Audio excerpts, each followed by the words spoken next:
Langsung aja ya kita mulai ya teman-teman ya. Udah telatnya lumayan. Malam hari ini aku akan membahas beberapa hal dan juga terkait dengan speech-nya Pak Khatib Basri di acara Grab kemarin. Menarik banget sih pemikirannya. Cuman saya akan bahas market dulu. Ya. Oke. Udah ready yang di tok-tok yang di YT boleh ke igoi aku untuk bisa lihat chartnya. Pastinya sudah tidak sabar karena 2 hari berturut-turut IHSG naik dan didorong oleh saham-saham Big Bang, saham-saham fundamental bagus naik.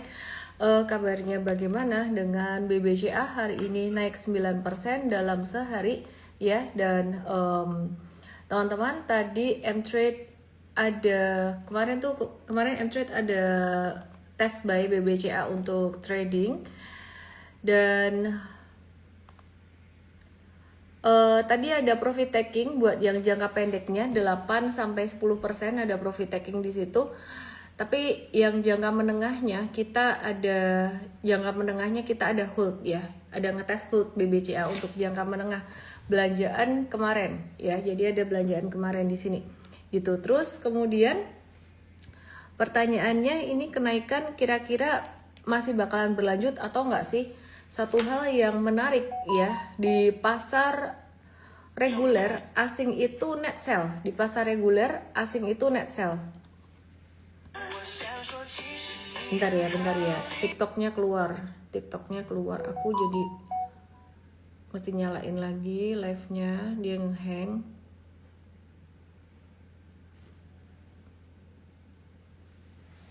Oke. Jadi meskipun BBCA-nya naik 9% dan juga saham-saham perbankan lainnya juga naik luar biasa signifikan, tapi hari ini asing masih net sell di saham-saham perbankan tersebut gitu ya. BCA hari ini ada transaksi sekitar 4 triliun rupiah dan kalau ditanya masih bisa naik lagi atau enggak, di dalam jangka pendek saya langsung jawab, di dalam jangka pendek BBCA masih bisa naik sampai kemungkinan 6.200. Tapi tadi M-Trade yang jangka pendeknya udah profit taking, jangka menengahnya kita masih hold, kemungkinan kita akan profit taking sekitar dekat area itu kalau masih bisa naik. Kalau nggak bisa naik, balik arah kita pun juga akan jual juga. Nah kalau BCA sendiri saya melihat sebenarnya valuasinya tuh udah kebangetan murahnya sebenarnya. Jadi kalau kalian perhatikan, tadi aku juga ada bikin reels, teman-teman perhatikan sekarang tuh dia mencapai MA 200 monthly. BBCA itu jarang banget kena MA 200 monthly, nggak pernah, malahan sejak dia IPO dia nggak pernah kena MA 200 monthly si BBCA ini. Palingan mentok kena MA 50 monthly sejak pada masa pandemi kemarin dan krisis 2008, tapi nggak pernah kena lagi. Yang sering tuh kena MA 20 monthly. Nah, dengan demikian ini sebenarnya BBCA itu sangat murah sekali. Demikian pula dengan valuasinya, PBV-nya kita nggak pakai angka kayak oh murah tuh PBV 1-2. Dari dulu saham perbankan yang lain ya PBV-nya segitu-segitu. Ada beberapa saham perbankan yang PBV-nya segitu-segitu nggak bisa ngejar PBV-nya BCA gitu ya. Nah, sekarang dia tuh di standar deviasi -3 gitu. Jadi kalau kalian mau lihat gambarnya kira-kira seperti ini. Saya mau kasih lihat dulu ya. 1, 2, 3, 4. Oke, aku mau kasih lihat kalian ini. Ya ini PBV band BBCA. Dia tuh di standar deviasi -3, rata-rata 5 tahun. Silau nggak? Kalau silau lampunya aku matiin sebentar. Nggak ngefek ya? Silau nggak sih? Ya ini. Jadi intinya dia di standar deviasi -3, hampir -4 keterlaluan ya. Jadi kalau aku bisa melihat standar deviasi -2 itu di harga saham mungkin mendekati MA 50 monthly. Setiap kali kena MA 50 monthly itu di standar deviasi -2. ini kena standar deviasi -3 beberapa waktu yang lalu, ini di sekitaran MA 100 monthly. Kemudian sekarang hampir kena di standar deviasi -4. Standar deviasi -4 itu dia di MA 200 monthly, yaitu udah kebangetan banget sih diskonnya. Kalau sampai BCA nggak ada yang ngeborong pada masa seperti saat ini tuh menurut aku agak aneh juga gitu ya. Nah, tapi problemnya sekarang makronya masih belum berubah. Bagaimana? BCA ini perusahaan bagus, jadi saya rasa investor ya, mungkin dari lokal juga banyak ya itu beli BCA karena memang fundamentally bagus. Nah, kalau tadi rata-rata 5 tahunan, sekarang rata-rata 10 tahunan. Kalau BCA di rata-rata 10 tahun itu di standar deviasi -3, dekat -3. Bahkan untuk rata-rata 10 tahun pun sekarang current PBV-nya 2,31 kali, 10 years average itu 3,91 kali rata-ratanya ya. Jadi diskonnya sekitar 41% untuk sekitaran rata-rata 10 tahun. Sedangkan BCA untuk rata-rata 5 tahunnya di 4,25 kali, sekarang diskon 36% ya. Jadi sekarang diskon sekitaran 36%-an gitu. Nah, terus teman-teman perhatikan dengan PBV-nya BNGA. BNGA 5 tahun rata-rata PBV-nya 0,73 dan 10 tahun rata-rata BNGA PBV-nya 0,68 kali gitu. Jadi memang dari histori, secara historikal, kalau Bapak Ibu teman-teman semuanya cuman fokusnya PBV di bawah 1 ya, selamanya ini BNGA ini sebagai salah satu contoh aja sebenarnya, tapi ada emiten lain yang juga bisa menjadi contoh. Ini saya ambil satu contohnya. Selamanya si BNGA ini dia PBV-nya di bawah 1 selamanya gitu kan, dari 5 tahun 10 tahun yang lalu rata-rata kayak gitu. Makanya kita nggak fair kalau menilai dari valuasi perbankan ini hanya dilihat dari PBV di bawah 1 murah kayak gitu. BCA sekarang PBV-nya sekitar 2 kalian gitu ya. Nah, jadi teman-teman di sini ini di bawah rata-rata. Oke. Ya, jadi itu di bawah rata-rata, teman-teman.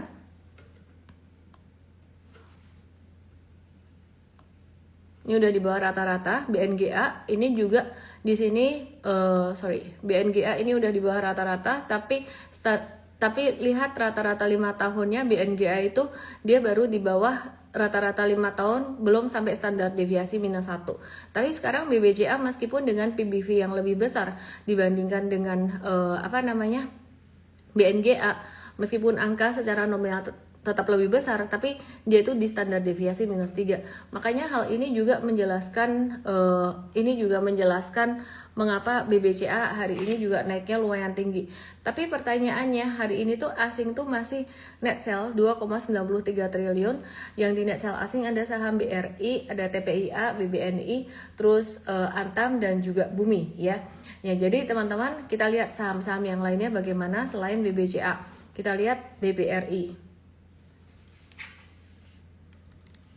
Apa kabarnya BBRI? BBRI naik lumayan tinggi dan kemungkinan besok masih bisa naik lagi dikit lagi di 2990. Terus kemudian kalau aku perhatikan ini kenaikan sifatnya masih jangka pendek aja. Jadi yang dapat beberapa hari yang lalu cuan mungkin bisa profit taking sebagian bisa investasi jangka panjang juga.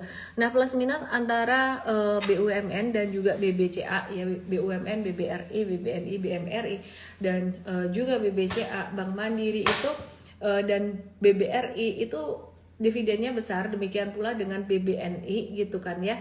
BBNI biasanya gerakannya yang agak lagging. Kalau dari 3 ini aku memperhatikan dari harga sahamnya yang paling kuat bertahan BRI, BMRI dan BNI itu, maksudnya kalau pas turunnya paling belakangan itu BMRI. Jadi aku ingat di tahun 2024 waktu itu BBRI udah turun, BBNI juga udah turun, BMRI himbaranya BMRI ini turunnya paling akhir. Aku ingat banget waktu itu.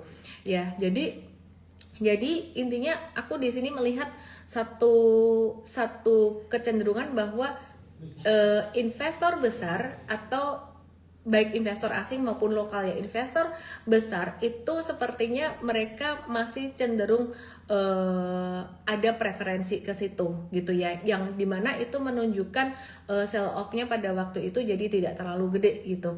Cuman kondisi bisa berubah juga. Intinya 3 himbara itu dividennya bakalan masih akan gede teman-teman.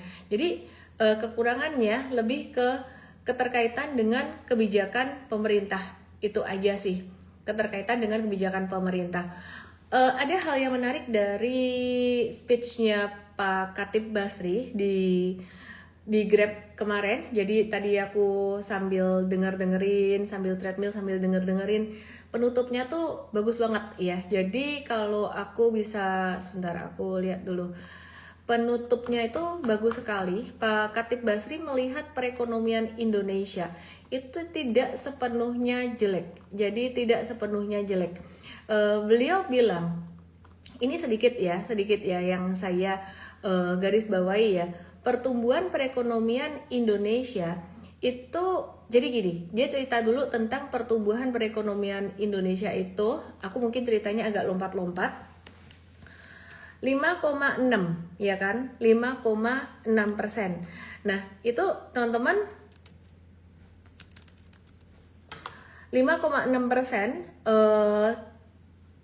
Kalau kata beliau, kata Pak Khatib Basri itu jangan cuman ngelihat dari GDP aja, misalkan defisit dibandingkan dengan GDP aja, atau mungkin melihat rasio utang aja. Memang pertumbuhan GDP itu bagus, tapi yang perlu diperhatikan juga bagaimana penerimaan pajaknya, karena untuk pertumbuhan yang tinggi, spending tinggi itu penerimaannya juga mesti gede. Jadi kalau misalkan spendingnya gede, penerimaannya nggak gede, itu bakalan semakin defisit. Nah, beliau memperkirakan pada kuartal-kuartal berikutnya pertumbuhan GDP mungkin tidak akan setinggi 5,6% itu. Nah, tapi ada satu hal yang menarik.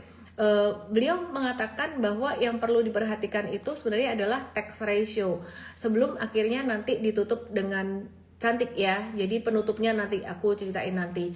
Nah, tax ratio itu apa sih sebenarnya? Tax ratio artinya adalah penerimaan pajak dibandingkan dengan PDB atau Gross Domestic Product dikali dengan 100% gitu ya. Nah, jadi Pak Khatib Basri ini melihat kondisi Indonesia saat ini sebenarnya, dan ini sejalan dengan apa yang dikatakan oleh Bloomberg kemarin yang saya kasih lihat ke teman-teman. Kemarin kan saya ada share ya satu speech-nya dari, bukan speech, tulisan dari Bloomberg nih. Aku kasih lihat lagi, masih ada highlightku kemarin, masih ada. Jadi di Bloomberg tuh kemarin dia bilang gini. Ya, intinya sebenarnya ekonomi itu masih bakalan bisa bertumbuh sekitaran 5%. Artikel Bloomberg ya, to be sure few investors believe Indonesia's long-term story is broken. Artinya yang percaya bahwa ekonomi Indonesia nggak broken itu masih lebih banyak. Yang percaya broken itu dikit gitu loh. Maksudnya tuh masih punya harapan.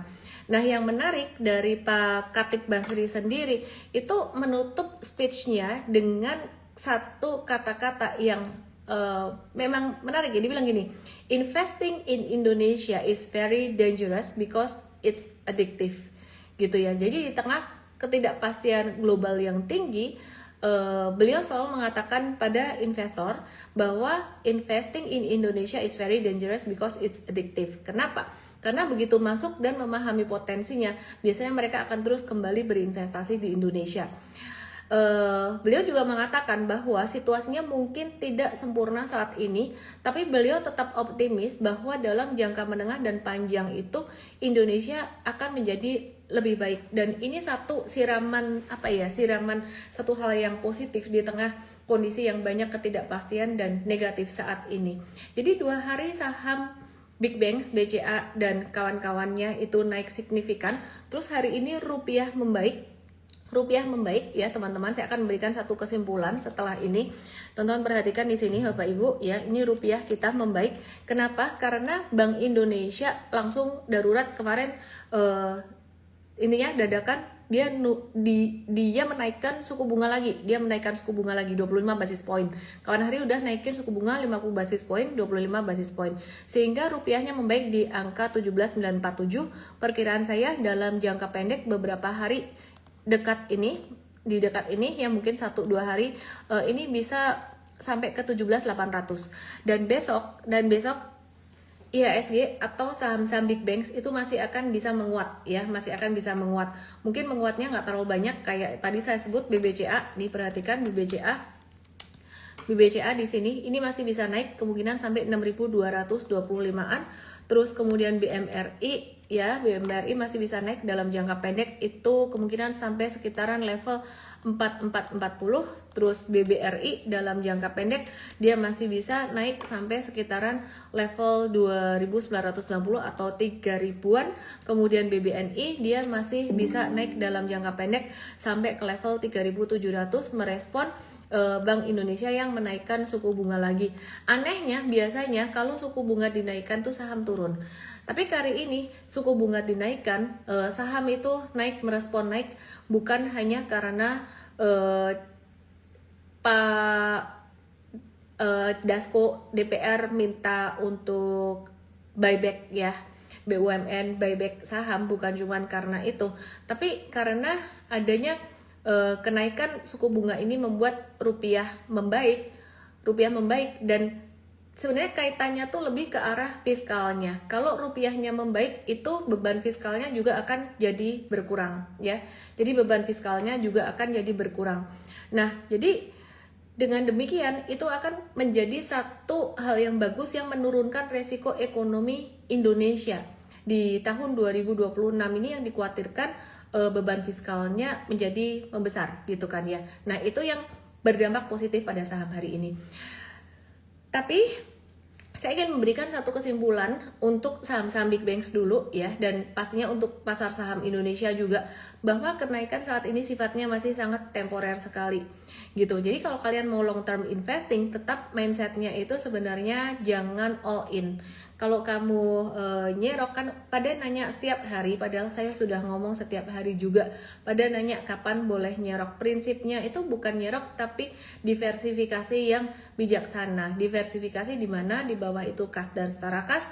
Kemudian di sini kamu investasi, value investing yang value investing tuh nggak harus langsung hajar masuk gitu ya. Jadi kamu bisa masuknya bertahap. Kemudian di sini trading. Ini kalau contoh, salah satu contoh portfolio management ya, jadi portfolio Pinnacle.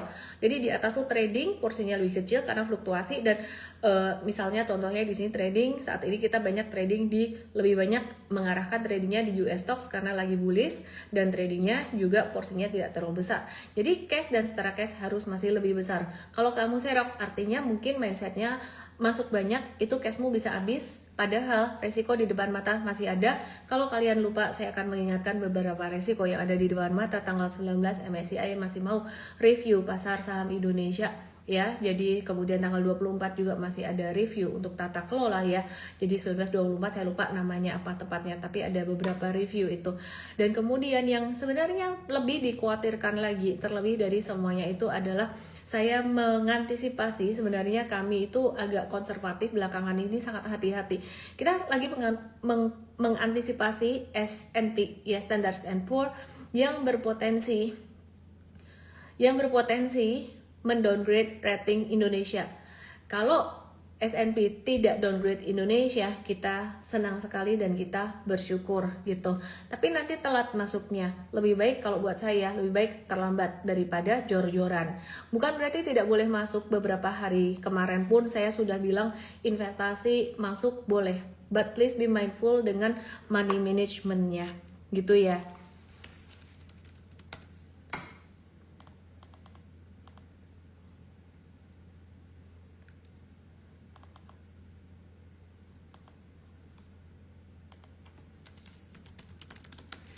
Bentar ya.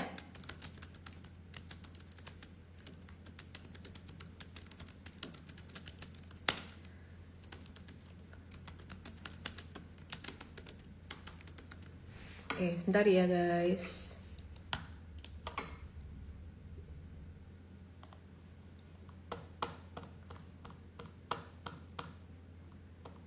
Aku lagi mikir mau milah-milah mau apa yang aku mau sampein buat kalian. Masih tentang rupiah deh, saya mau bahas tentang rupiah. Kaitannya fiskal dan rupiah atau rupiah yang mempengaruhi fiskal. Fiskal itu apa sih sebenarnya? APBN itu apa sih? Sebenarnya fiskal APBN itu adalah budgeting ya. Jadi aku mau membahas lagi dari apa yang aku dengarkan dari Pak Khatib Basri. Jadi sebenarnya kalau teman-teman perhatikan impact-nya dari fiskal ke rupiah ini bisa dilihat dari apa? Bisa dilihat dari CDS. CDS atau Credit Default Swap itu adalah satu indikator yang menunjukkan resiko ya. Jadi yang menarik CDS ini angkanya di 23% ya, karena dari 23% hasilnya 23% dari pelemahan rupiah itu sebenarnya dijelaskan oleh CDS di samping faktor lainnya itu ya. Nah, jadi teman-teman CDS naik 23%-an ini tuh udah terjadi sebelum masa perang, sebelum perang Amerika dan Iran gitu ya. Jadi kalau dibalik rupiah berpengaruh terhadap fiskal, terhadap misalkan defisit APBN kayak gitu, itu berapa persennya sih? Itu hanya 2,3%-nya aja. Jadi rupiah yang membuat APBN berat atau resiko fiskal yang membuat rupiah berat saat ini lebih ke resiko fiskalnya.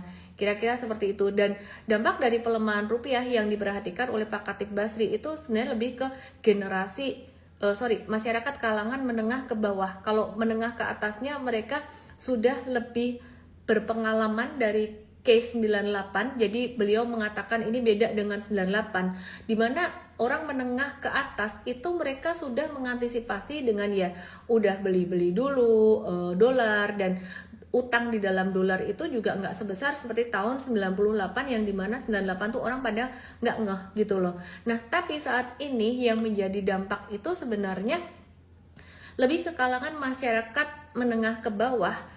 Dan contohnya harga gandum yang pastinya naik karena inflasi impor, harga bahan pangan yang naik karena inflasi impor, itu bisa menjadi satu hal yang penting yang perlu diperhatikan. Nah, pertanyaannya, apakah depresiasi ini akan membuat satu resesi? Yang diperhatikan oleh Pak Khatib Basri ternyata bukan seperti itu. Jadi depresiasi rupiah ini tidak akan membuat resesi, ya, tidak akan membuat resesi. Tapi justru yang diperhatikan adalah fiscal credibility atau bagaimana asing melihat Indonesia ini, percaya terhadap Indonesia ini dari fiskalnya. Fiskal itu lagi-lagi bicara soal APBN, soal bagaimana pemerintah mengatur keuangan gitu kan ya. Dan hal ini juga sejalan, ini aku mau cerita, ini sejalan dengan apa yang kemarin juga saya lihat ya di sini dikatakan oleh Bloomberg. Di sini apa yang diharapkan oleh global investor saat ini adalah kepastian akan fiscal anchor gitu ya, dan juga independensi dari Bank Indonesia. Ingin saya berikan satu kesimpulan lagi di sini. Ada satu hal bagus yang ingin saya sampaikan di tengah banyaknya hal negatif atau di tengah banyaknya tantangan. Yang ingin saya sampaikan buat teman-teman semuanya, bahwa baik dari tulisan Bloomberg maupun dari Pak Khatib Basri maupun apa yang saya perhatikan sendiri, sebenarnya Indonesia ini dalam jangka panjang itu masih bagus. Pertanyaannya, jangka panjang itu berapa panjang?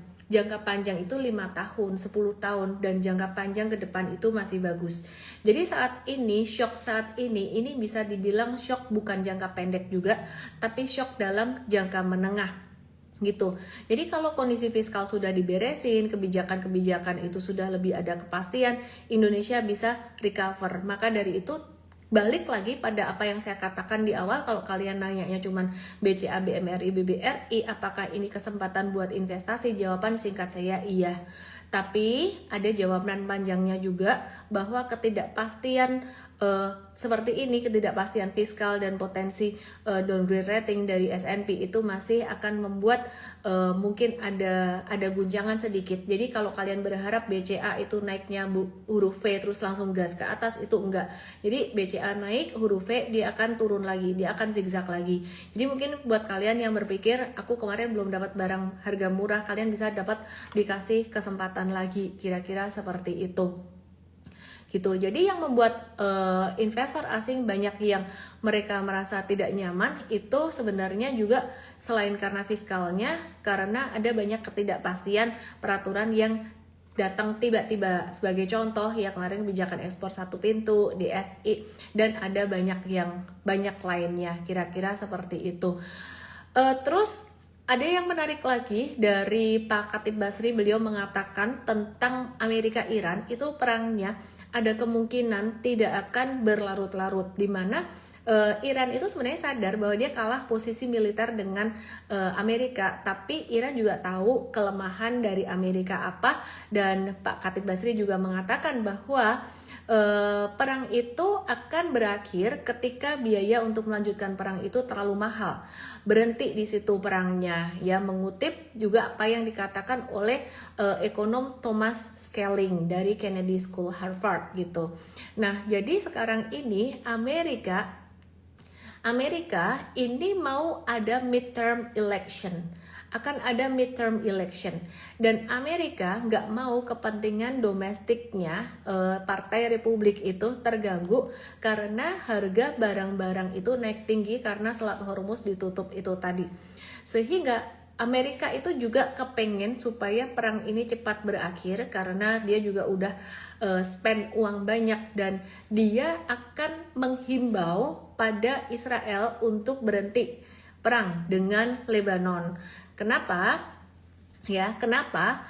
Sebenarnya bukan karena Amerika itu care dengan Iran, tapi untuk kepentingan domestiknya sendiri, supaya perang itu kalau bisa cepat selesai, biaya tidak terlalu besar, dan juga inflasi tidak naik terlalu tinggi, harga barang tidak naik terlalu tinggi, sehingga nanti ketika ada midterm election di tahun ini, kalau tidak salah di bulan November, itu akan lebih bagus hasilnya, ya. Nah, jadi itu jadi satu kabar baik juga. Jadi perang itu memang memberikan satu eskalasi resiko buat tambahan resiko buat APBN. Cuman memang seperti kata Pak Khatib Basri, credit default swap itu resiko dari credit default swap yang dikasih lihat dari indikator itu udah naik sebelum perang. Oke, saya mau memberikan satu kesimpulan lagi dari apa yang baru aja saya utarakan ini terkait perang dan sebagainya. Nanti kalau misalkan perang berakhir, Selat Hormuz dibuka, itu masih butuh waktu 2 bulan untuk menormalisasi harga barang, inflasi dan sebagainya gitu ya. Itu masih butuh waktu 2 bulan, dan ini udah bulan Juni gitu. Jadi pertanyaannya, kira-kira kapan semuanya ini akan berakhir, badai-badai ini akan berakhir?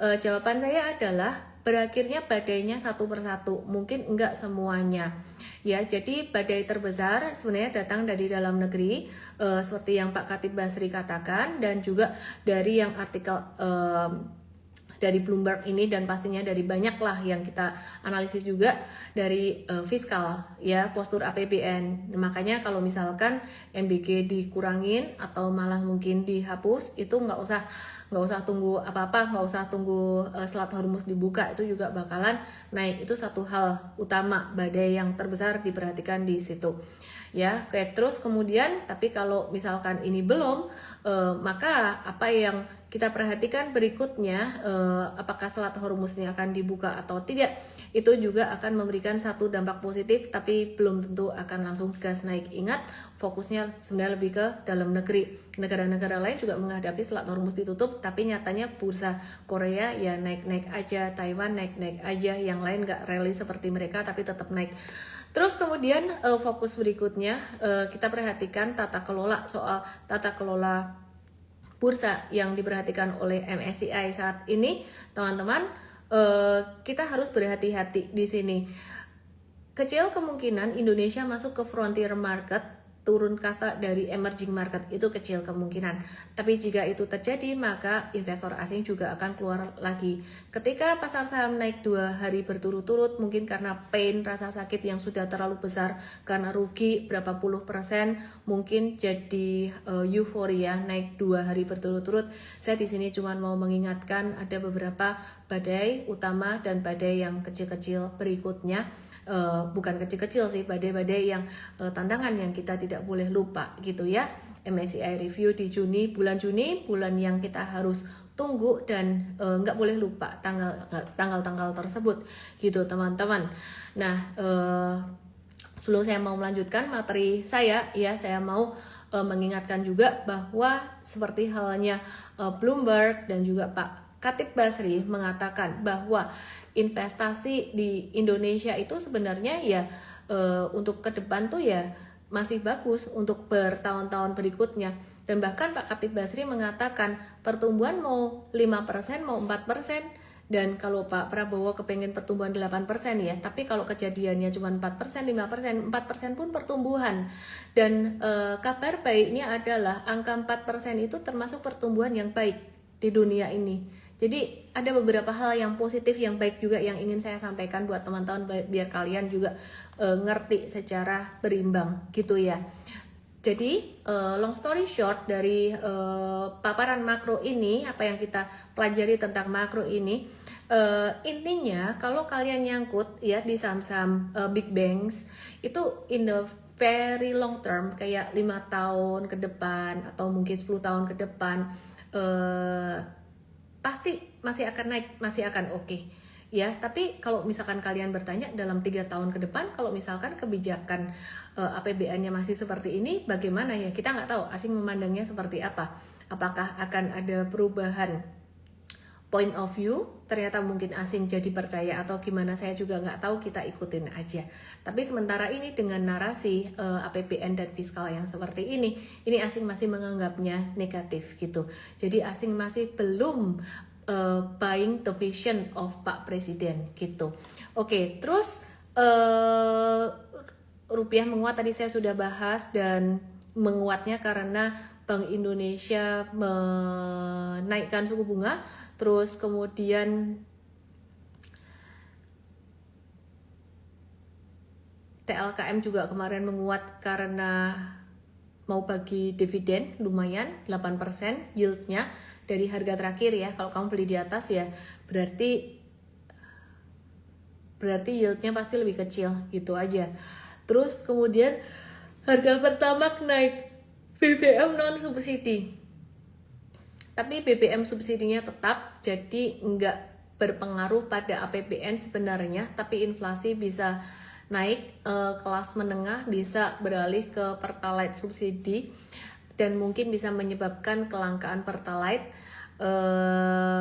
Yang dinaikkan tuh Pertamax, di mana sebelumnya harga Pertamax yang ditahan saat harga minyak naik itu dibebankan ke Pertamina, sehingga dengan harga Pertamax yang naik itu akan mengurangi beban, semoga bisa mengurangi beban Pertamina dan bisa menjadi katalis positif buat saham oil seperti Medco dan Elsa sebagai supplier dan penunjang Pertamina. Mari kita lihat Medco dan Elsa ini bukan buy recommendation, tapi saya membahas aja dari sentimen harga BBM yang naik.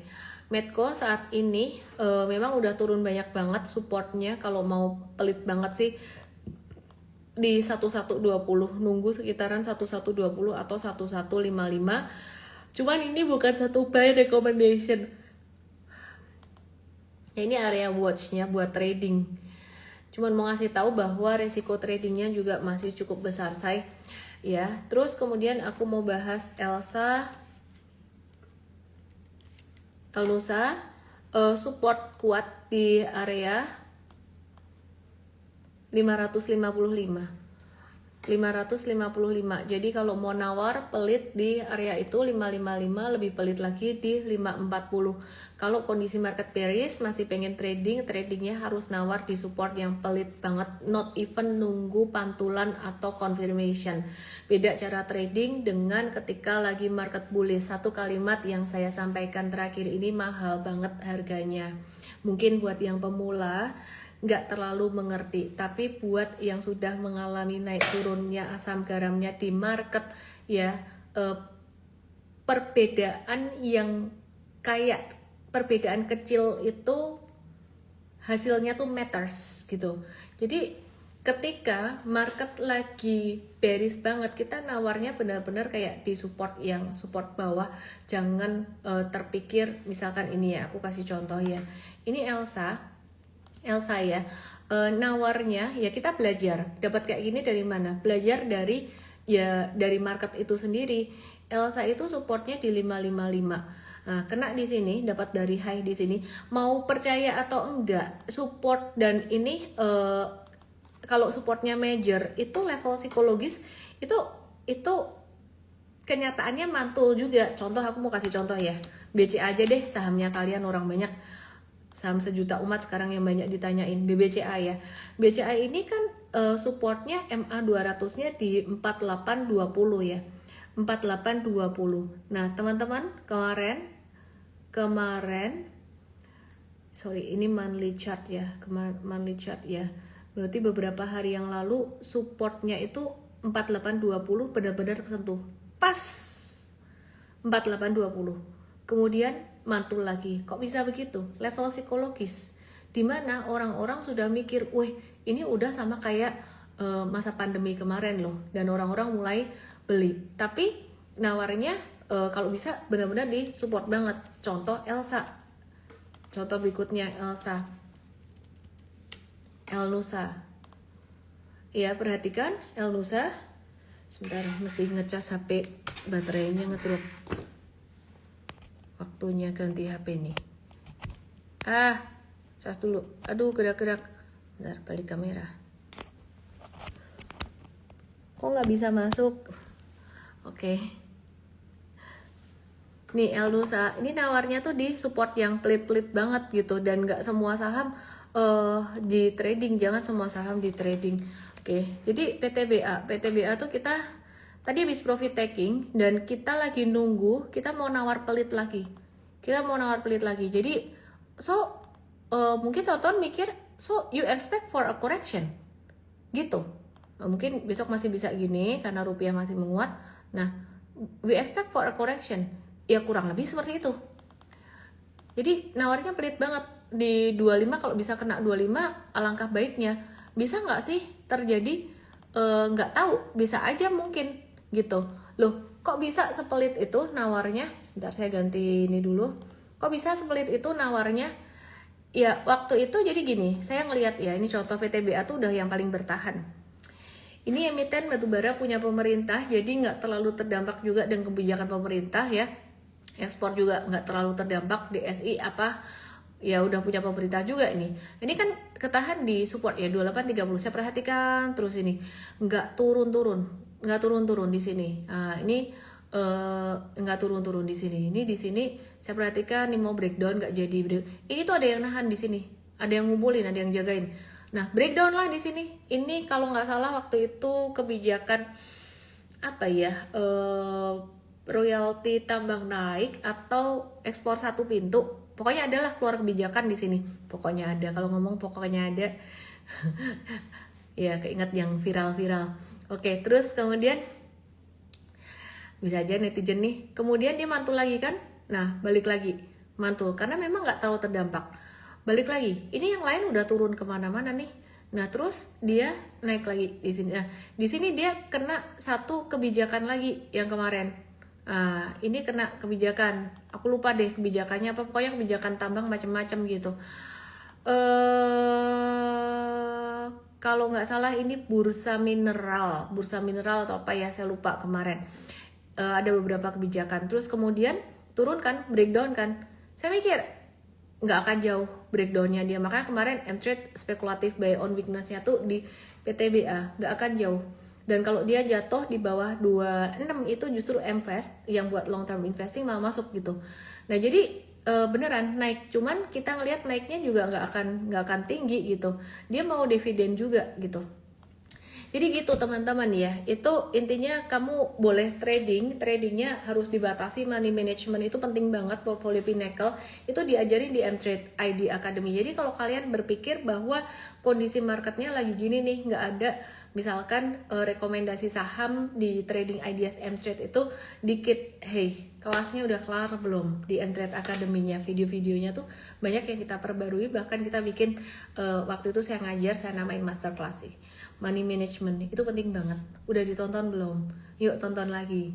Ada satu video baru di situ. Gitu ya. Oke. Pak Prabowo ngubah bansos jadi tunai, tiap rakyat dapat 5,4 juta. Pas banget dengan ini dinaikin. Sebenarnya kasihan tuh masyarakat kelas menengah yang belum cukup layak untuk dapat bansos. Tapi juga dia tuh nggak kaya gitu. Belum dia nggak layak untuk dapat bansos, tapi dia juga nggak kaya gitu ya. Nah jadi hopefully ini 5,4 juta per orang untuk yang berhak menerima, dan saya nggak tahu yang berhak menerima itu siapa. Semoga bisa menjadi satu hal yang baik buat Indonesia saat ini ya. Oke, terus kemudian lagi mikir mau nyampein hal penting apa lagi. 2027 daftar rencana Pak Prabowo 2027 dengan anggaran 1.896 triliun. Masih mau tetap ekspansif narasinya. Belanja negara ditargetkan besar sekitar 13,62 sampai 14,80% dari PDB, dengan kebutuhan dana program prioritas nasional sekitar 1.720 sampai 1.896 triliun atau 1,8 kuadriliunan, lebih rendah daripada 2026 sebenarnya, yaitu di angka 2.567 triliun di 2026. Artinya arah belanja 2027 itu akan banyak masuk ke pangan, energi, pendidikan, kesehatan, hilirisasi, infrastruktur, perumahan, desa, dan bansos gitu. Jadi apa yang berubah sebenarnya dari tahun 2026 sampai tahun 2027 ini defisit APBN-nya di 2027 kayaknya akan lebih bagus, harusnya 1,8 sampai 2,4% dari PDB plan-nya. Nah, sedangkan di 2026 itu plan-nya 2,68 dari PDB, tapi perkiraan sekarang kalau diannualkan dengan data sekarang kemungkinan sudah lebih sebenarnya. Proyeksi Pak Purbaya tahun ini 2,9%. Angka 3% itu angka ambang batasnya sebenarnya. Kira-kira seperti itu. Jadi memang masih temanya growth, tapi udah mulai agak lebih nggak secepat angka 2026. Indeks keyakinan konsumen Indonesia turun dari 123 ke 120,9, tapi angkanya masih oke. Itu masih di atas 100 gitu ya. Terus Kamar Dagang dan Industri Provinsi Zhejiang itu menemui Kemenkeu mau berinvestasi EBT 126 triliun gitu. Jadi yang bakalan terdampak itu ada Wika, PTBP, Adif, dan PGEO, bukan satu rekomendasi beli. Di tengah kondisi market seperti ini jangan pakai berita-berita seperti itu, wait and see dulu aja ya. Terus kemudian selain itu inflasi China pada Mei 2026 itu stagnan secara tahunan di level 1,2% dan secara bulanan itu turun dari 0,3%, jadi deflasi minus 0,1%, jadi deflasi ya. Dan dampaknya bagaimana ke Indonesia sudah pasti permintaan impor dari China akan melemah, bisa menurunkan tingkat ekspor komoditas dari Indonesia ke China, mengingat China merupakan salah satu pasar ekspor terbesar Indonesia. Tapi sebenarnya saat ini China juga lagi nunda impor batubara di Indonesia sejak adanya aturan baru Indonesia soal ekspor satu pintu buat komoditas strategis termasuk batubara. Jadi China lagi wait and see, dan banyak impor dari Mongolia yang impornya naik 61% dan nilainya per April only itu sudah melewati impor dari Indonesia. Impor dari Indonesia 11,12 juta ton, Mongolia itu impor batubara China dari Mongolia itu 11,33 juta ton, sedangkan impornya dari Rusia 5,21 juta ton dan Australia 4,22 juta ton gitu ya. Jadi dapat dari tetangganya Mongolia. Terus kemudian selain itu untuk sektor nikel, China juga udah mulai khawatir akan adanya perubahan kebijakan di sektor nikel ya. Jadi sebenarnya kemarin yang kena kalau kebijakan DSI itu ekspor satu pintu itu kan batu bara, ferroalloy dan juga CPO. Nah, jadi yang nikel memang belum, tapi ada potensi perubahan kebijakan ke depan, termasuk bursa mineral juga gitu. Banyak perubahan di sektor komoditas ini. Jadi investor mulai khawatir dengan perubahan kebijakan mulai dari pengetatan kuota tambang, revisi harga patokan mineral, dan rencana kenaikan pajak. Jadi kekhawatiran itu membuat banyak pemain besar dari China mulai nyiapin alternatif lokasi proyek nikel di negara lain. Sebenarnya nikel di Indonesia itu narasinya sangat bagus sekali, hilirisasi saham-saham nikel. Kalau misalkan pas lagi turun kita tunggu di supportnya bisa ada pantulan tuh oke, tapi ini ada sentimen negatif lagi buat nikel. Jadi kayaknya kita mesti wait and see dulu gitu ya. Nggak cuma Jinghan, Legend juga dikabarkan mulai ekspansi itu ke luar Indonesia. Jinghan itu adalah raksasa tambang dan pengelolaan logam asal China gitu ya. Jadi mereka ngincar nikel itu nikel di Tanzania dan Koniambo gitu, di New Caledonia gitu ya. Jadi faktanya di Afrika tuh punya tambang nikel terbesar di dunia. Ambatovi di posisi ke-6.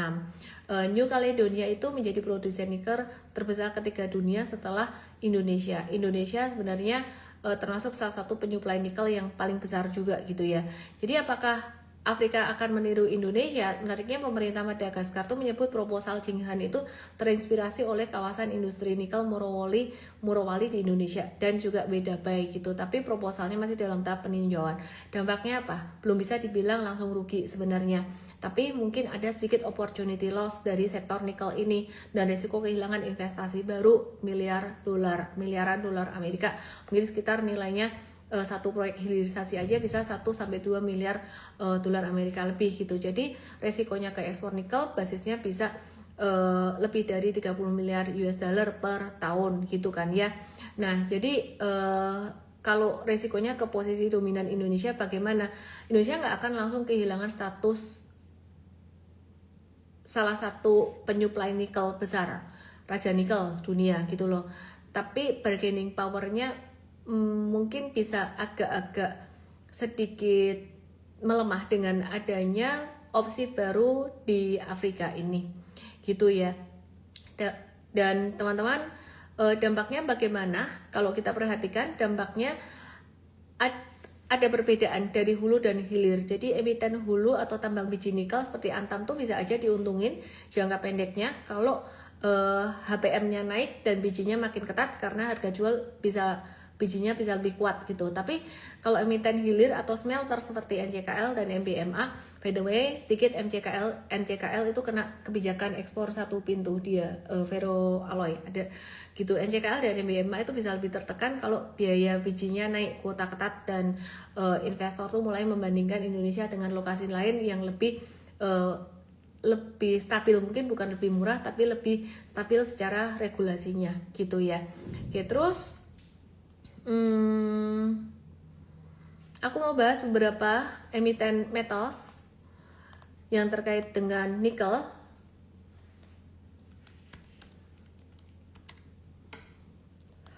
Ngantuk. Wait and see dulu teman-teman. Kalau bisa sih nikel nunggu info di 4.000-an, 4.100 sampai 38.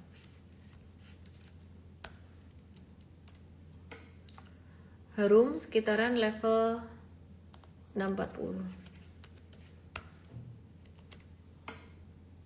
Antam 2460. Sekitar 2.600 ke bawah atau 2460 sampai 2.600 ke bawah. Oke.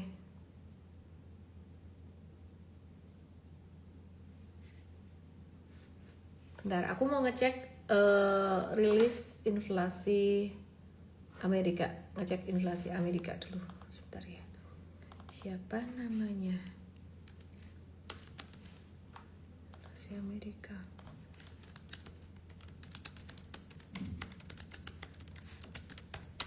cek dulu inflasi Amerika. Tahunan naik dari 3,8 jadi 4,2% sesuai dengan konsensus. Core inflation naik 2,8 jadi 2,9% sesuai dengan konsensus. MOM per bulan turun dari 0,6% jadi 0,5% sudah sesuai dengan konsensus, dan core MOM turun dari 0,4% jadi 0,2%. Udah sesuai konsensusnya 0,3%. Inflasi Amerika naik secara tahunan, sedangkan secara bulanannya turun gitu. Artinya ada indikasi dampak kenaikan harga komoditas akibat konflik Timur Tengah, dan Amerika nggak mau itu karena mau ada midterm election juga gitu. Terus The Fed bisa hawkish nahan suku bunga atau bahkan mungkin menaikkan suku bunga dan membuat imbal hasil di sana untuk yield obligasi itu juga bisa naik, dan itu membuat investor jadi tertarik untuk berinvestasi ke sana gitu ya. Terus bursa Amerika saat ini volatile setelah serangan Amerika ke Iran, tapi kayaknya nggak lama lagi nih gitu ya. Jadi kita ngelihat volatility index S&P 500 volatility index di sini. Nah, ini volatility indexnya udah mulai menguat, naik, jadi agak-agak volatile. Jadi kita di pasar Amerika, di bursa Amerika, kita lagi nawar pelit ya. Dan kita senang malahan saat ini ada koreksi-koreksi seperti ini. Jadi kita bisa dapat kesempatan untuk masuk di tengah uptrend, di tengah stage 2 naik, dan kita lagi cari di retracement-nya. Ini lagi nawar APL, M-Trade US Academy, beberapa saham saya spill aja karena pilihannya juga banyak. Nawarnya Pualit Pol di 278, pertanyaannya bisa dapat nggak sih? Who knows? Amerika itu volatilitasnya luar biasa, jadi kenapa enggak nawar pelit, why not? Kalau nggak dapat masih ada pilihan lain. Bukannya ini sudah kena support, turun 3 hari atau 4 hari berturut-turut. Nah, kalau di bursa Amerika kita nawar pelitnya bukan karena bearish, tapi karena memang volatile aja, naik turunnya cepat banget. Kalau di bursa Indonesia sekarang nawar pelitnya memang karena bearish gitu. Jadi teman-teman perhatikan, ini kena support, memang support Fibonacci di sini sekitar level 288,59. Nah, tapi teman-teman perhatikan di sini, ini volume transaksinya jatuhnya kemarin masih sangat besar sekali. Jadi Apple kemarin turun karena beberapa analis menilai pembaruan Siri AI itu nggak sekuat yang diharapkan, dan fitur AI-nya nanti masih terbatas pada perangkat baru. Menurut aku itu sentimen yang jangka pendek banget, yang dimana koreksinya harus kita tunggu dan menjadi kesempatan buat kita gitu ya. Terus kemudian ada beberapa saham lain lagi di Amerika. Sebentar ya, aku lihat dulu beberapa notes aku dan beberapa notesnya tim aku. Sebentar ya.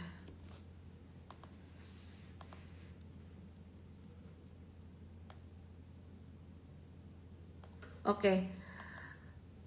Aku ngelihat saham-saham kuantum, beberapa saham kuantum itu mulai di area support. Seperti contohnya The Wave Quantum ini pas di support juga kemarin pas di support juga, meskipun agak-agak turun di sini. Cuman ini menarik, jadi pas di retracement-nya ini bekas area breakout-nya. Nah, kalau kalian perhatikan di sini, perhatiin ya di sini ya, ini dia retrace itu bisa 24%-an, dan itu normal retracement-nya di sini. Terus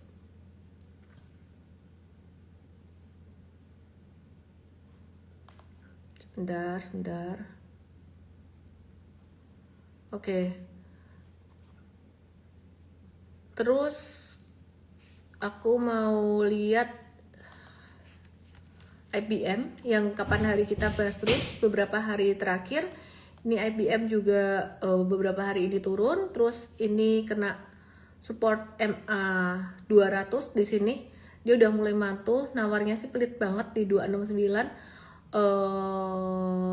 entah dapat atau enggak, kita lagi nunggu sebentar lagi. Kalau nggak dapat ada kemungkinan kita mau naikin di atas sini. Nah, terus kemudian ada juga saham IonQ masih dari sektor yang sama. Ini juga lagi trending dan ini masih dapat perhatian kita juga gitu ya. Sekarang pas lagi di support trend lainnya, nawarnya kita pelit banget di 48. Cuman nanti kita akan lihat sikon. Kenapa nawarnya pelit-pelit banget? Bursa Amerika lagi volatility-nya lagi agak-agak naik hari ini. Oke, terus sebentar ya, sabar.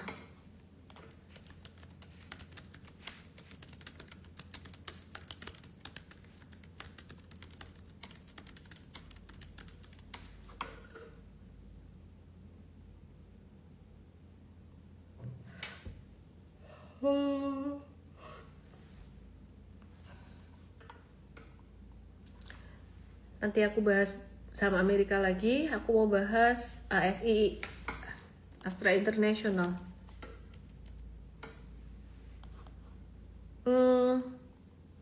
Astra International nih investable sih sebenarnya. AALI-nya dia lagi kena kebijakan DSI dan ini kalian dapat harga murah banget, murah semurah-murahnya harga Juni 2024. Menurut aku ini investable. Kalau mau trading sih nunggu sekitaran 4290-an ya. Mungkin balik sekitaran 44 atau 4290-an di bawah sini. Wait and see dulu. Ingat ini juga masih lagi bearish. Jadi teman-teman kalau mau ASII mungkin mesti nawarnya agak pelit gitu.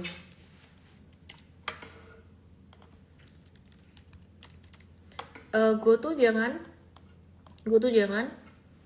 masih gocap aja di sini. Terus kemudian BSDE, BSDE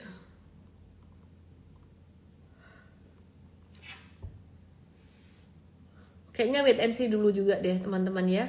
Ini era suku bunga naik lagi agak kurang bagus sentimennya buat BSDE. Lebih ke kalau mau nge-watch itu selain big banks, BUMN, terus sektor komoditas. Oke, terus apa lagi ya?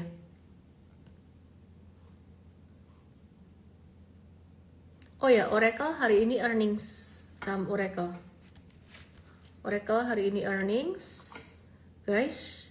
Jadi kita wait and see dulu untuk saham Oracle. Banyak saham Amerika yang sudah di area supportnya.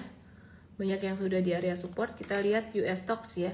US stocks-nya kemarin kita jualan Oracle. Kita jual Oracle cuan 24%. 24%-an. 24 sampai 27%-an. Kira-kira itu aja teman-teman yang mau belajar tentang US stock bisa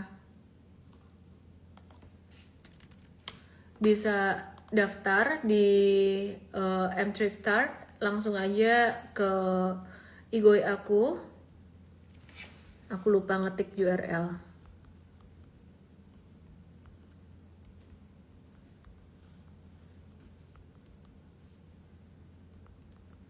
Oke, hari Sabtu jam 1 siang tag di sini ya, yang merah-merah di sini. Ya, terus aku mau bahas saham ini.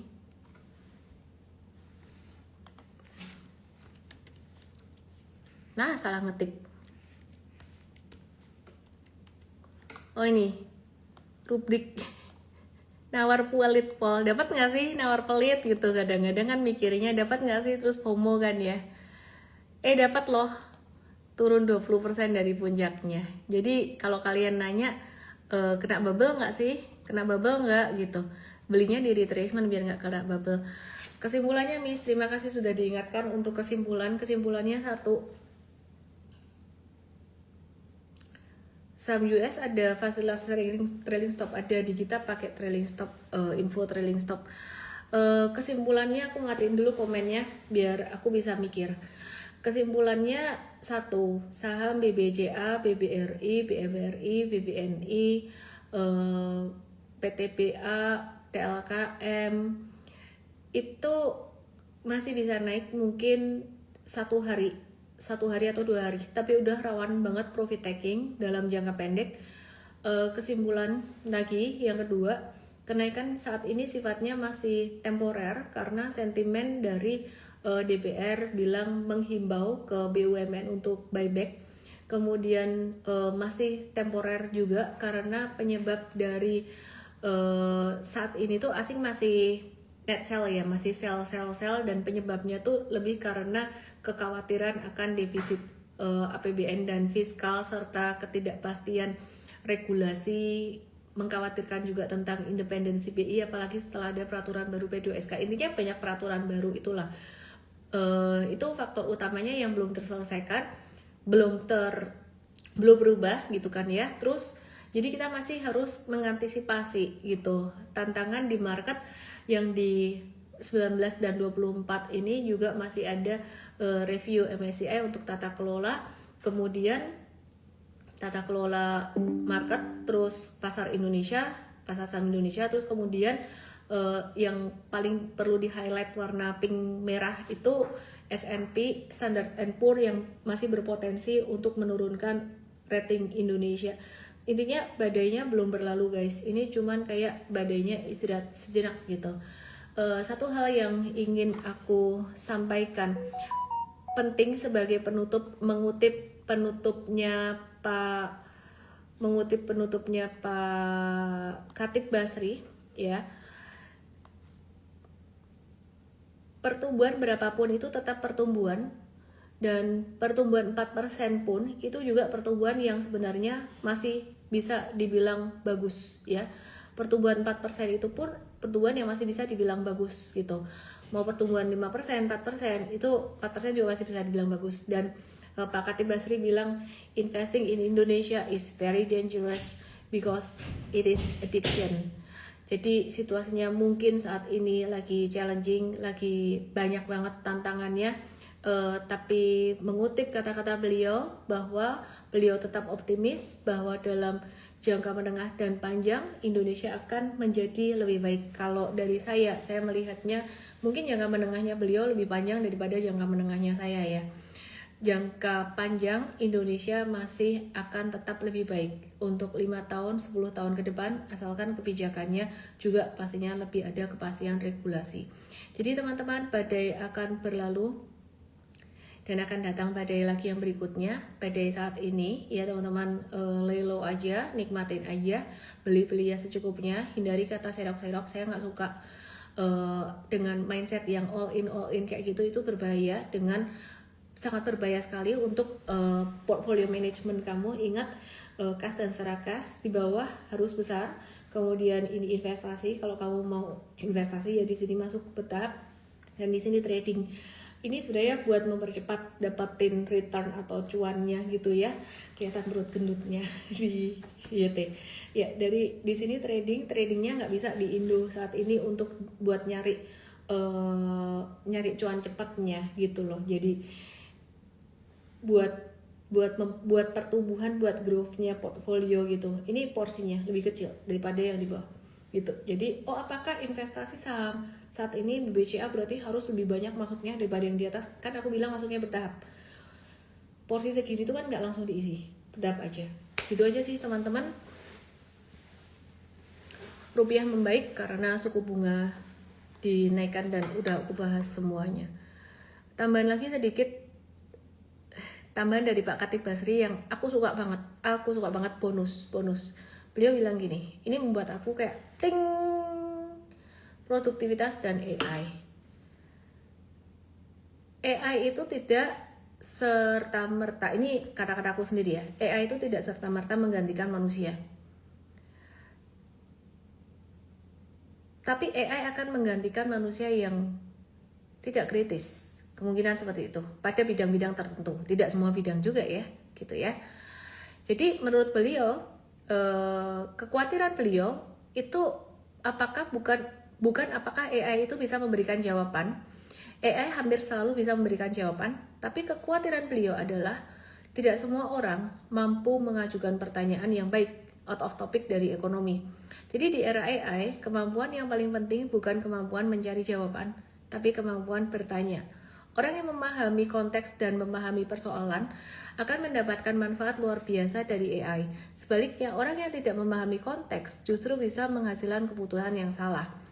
Maka yang dikhawatirkan oleh beliau adalah kesenjangan produktivitas yang semakin lebar. Artinya yang pintar akan semakin pintar, tapi yang tidak pintar atau tidak kritis akan tersisihkan. Maka harus rajin berpikir, cognition, meta model, cara berpikir yang harus bertanya terus ya. Bagi diri sendiri kita nanya terus. Dan bagi Indonesia kuncinya tetap di produktivitas, kualitas pendidikan dan kualitas sumber daya manusia. Kalau kita mau naik kelas jadi negara maju, kata beliau, itu nggak cukup cuma mengadopsi teknologi, tapi kita juga harus mampu melakukan difusi teknologi dan menciptakan inovasi ya. Dan satu hal aku mengutip dari apa yang Ray Dalio katakan. Ray Dalio itu bilang bahwa bubble itu pecah atau bubble kredit itu pecah jika tidak disertai dengan produktivitas. Kalau orang utang terjadi pertumbuhan ya, kredit itu membuat pertumbuhan memang, tapi jika disertai dengan pertumbuhan produktivitas maka dia akan naik terus dan bubble itu tidak pecah. Tapi jika kredit naik terus dan tidak disertai dengan pertumbuhan maka bubble itu bisa pecah. Yang saya kaitkan di sini dengan apa yang Pak Khatib Basri katakan, produktivitas AI bisa mendorong produktivitas, tapi kesenjangan produktivitas juga akan semakin lebar. Pertanyaan besar saya adalah bagaimana dengan Indonesia? Apakah Indonesia siap dengan ini? Apakah produktivitas Indonesia akan bisa mengejar produktivitas dari negara lain yang dimana mereka bisa berpikir dengan kritis dalam menggunakan AI? Bagaimana dengan talent-talent di Indonesia? Ini jadi agak belok dikit. Talent Indonesia ini apakah mau stay di Indonesia untuk mengabdi pada Indonesia untuk supaya boost the productivity for Indonesia, atau mereka keluar gitu.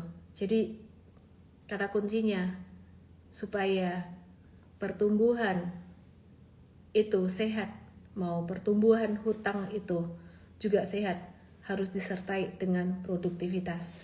Produktivitas bisa ditingkatkan dengan kualitas pendidikan. Bagaimana kita mengajak masyarakat, generasi kita untuk terus berpikir gitu, bukan cuman makan. Selamat malam buat yang mau belajar M-Trade US Academy, bisa start dengan DM saya, start US, nanti akan dikasih linknya oleh tim saya. DM di Ikoi aku, _official. Bye.